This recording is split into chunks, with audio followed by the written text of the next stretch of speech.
Jaipur via Kota कृपया ध्यान आपो अहमदाबाद दिल्ली में आपका स्वागत Lucknow Junction. ನಿಲ್ದಾಣದ ಕಡೆಗೆ ಹೊರಟಿರುವರೆ Hyderabad Bhattacharjya Express পরবর্তী স্টেশন নেতাজি ভবন कृपया ध्यान दियो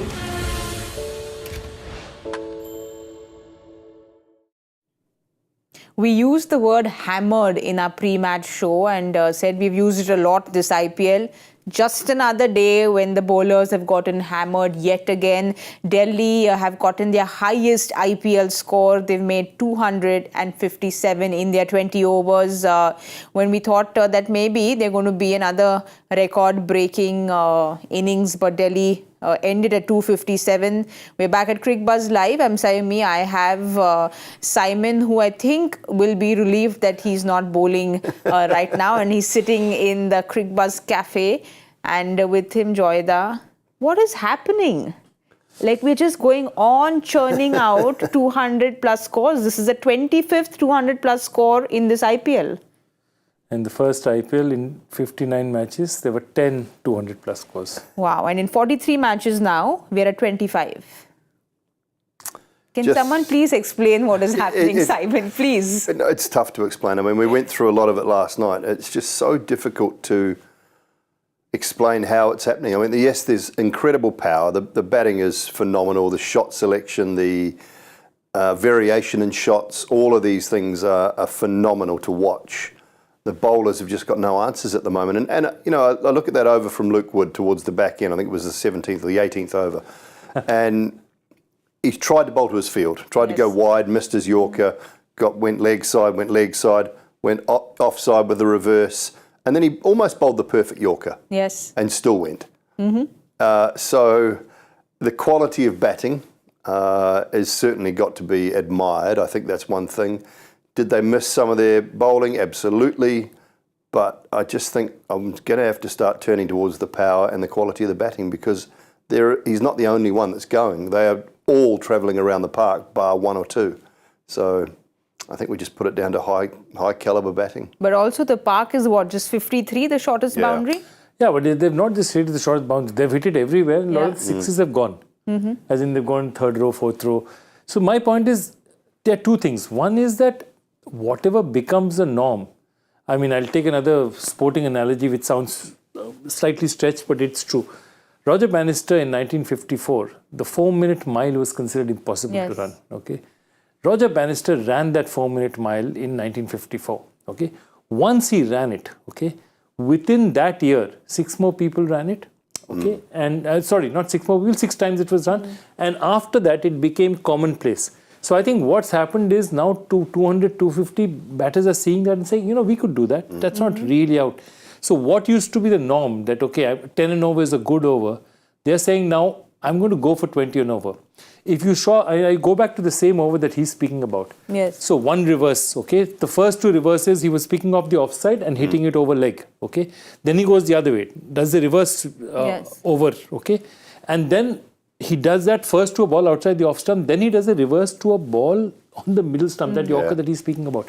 Now, under normal circumstances, even a couple of years back, you would have taken 2 such risks and said, okay, well, I've got 10 for the over. I'll play this, I'll get a single, I'll do 12, 13, 14 for an over is good. Now he's not settling. He's saying, I want 20. But, you know, that's what you're talking about. It's also the shift in mindset, maybe, Simon, is, yes, that impact player, we've spoken about how they have the freedom because they have that extra bat probably coming in. But what is the shift that's happened? Because like you said, they're not happy with 12 runs overs. They want a 25 and more. Yeah, and they're pushing the boundaries as far as what can we do? What is possible? You know, is 300 eventually on the cards? And I think if you continue to ask yourself those questions, and if a batting side continues to push as much as they possibly can, and, you know, we've talked about it a lot in the last couple of years, the fear of getting out. Yes. Well, that's gone. And I think that's what we're seeing with the modern T20 player. They are not scared about getting out because the repercussions are nil. If you are playing the way that the team desires you to play, and if you are taking an option that is your option, you know, if you're not a reverse sweep or a reverse lapper, don't try it. for the first time in a game like this. But if it's something you're practicing time and time again in the nets, then that is your shot. That's okay. So there won't be any repercussions if you get out from a coaching staff or a coaching point of view. And I think that when you unlock that freedom, you find out the potential.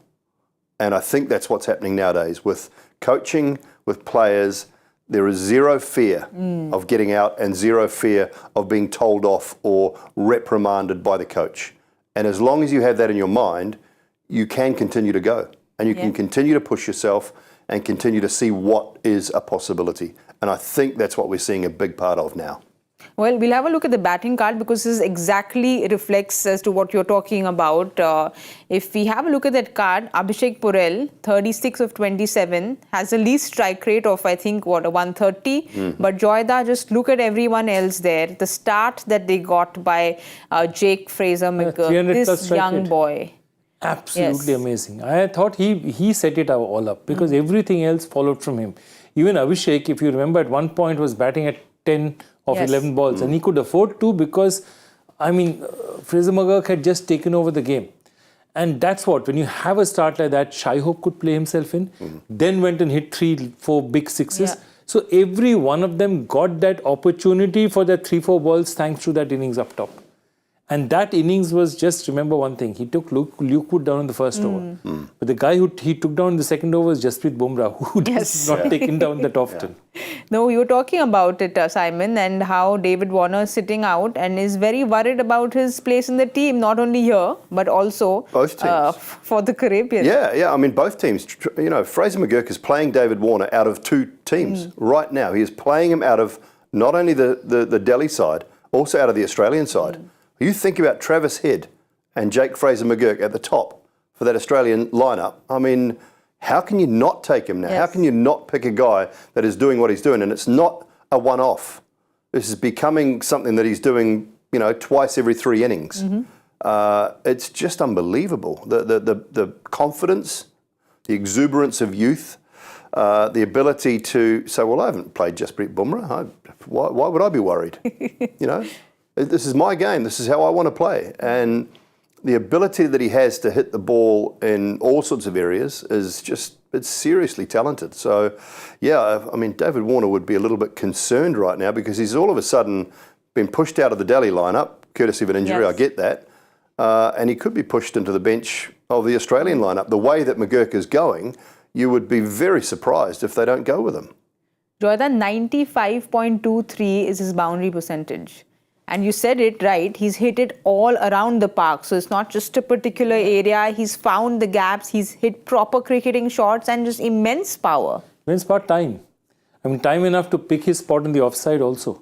And that's what's so impressive. I mean, he opens himself up. That looks like the most, I mean, any purest batsman, Jeffrey Boycott must be having multiple heart attacks just seeing his batting. Where's the elbow? Where's my elbow? Oh, my elbow's here. It's not facing the batter. Not facing the ball. That's my point. They go into stance immediately. Stoinis also does it.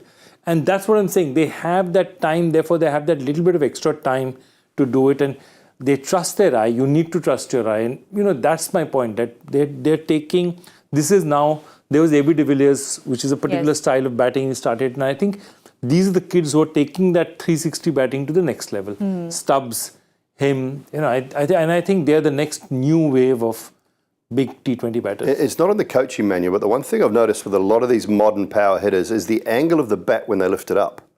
It's no longer, if you think about, go back to Jacques Kallis, Sachin, you know, the greats of the game. When you were taught to pick the bat up, generally when it went back to the wicketkeeper, it was quite flat. A lot of these guys are very open now. It's almost open. So when they swing through the ball, at impact, it's actually flat. It doesn't close. So they're getting the full impact of power with quite a flat bat face. So if you think about when they pick the ball up, the bat up, it's almost sort of at that angle. So is it coming from almost like third man? Well, it's coming from from a third slip, third region. But when it comes back down, it's actually flat at impact. If you think about picking the bat up normally, as we were taught, it's normally like that at the keeper. And so when it comes down to that position, it can be quite closed. So they're getting so much more power, I think, from that angled blade. And you think about the real power hitters that we've seen, and more so probably the Australians and the South Africans. If you think about Tim David's exactly the same. FraserMcGurk is like that. Tristan Stubbs is exactly like that. Faf kind of does it. Does it? So there's something to be looked at. Simon, maybe in that. you play a lot of golf, and a lot of these power hitters talk about getting a golf swing coming in. Do you see that a lot with the Australians? I think golf, one of the great advantages, I guess, from a power point of view for a lot of the players from, let's say, England, Australia, South Africa, New Zealand, for instance, you grow up playing a lot of other sports. And I think that's one of the benefits of it.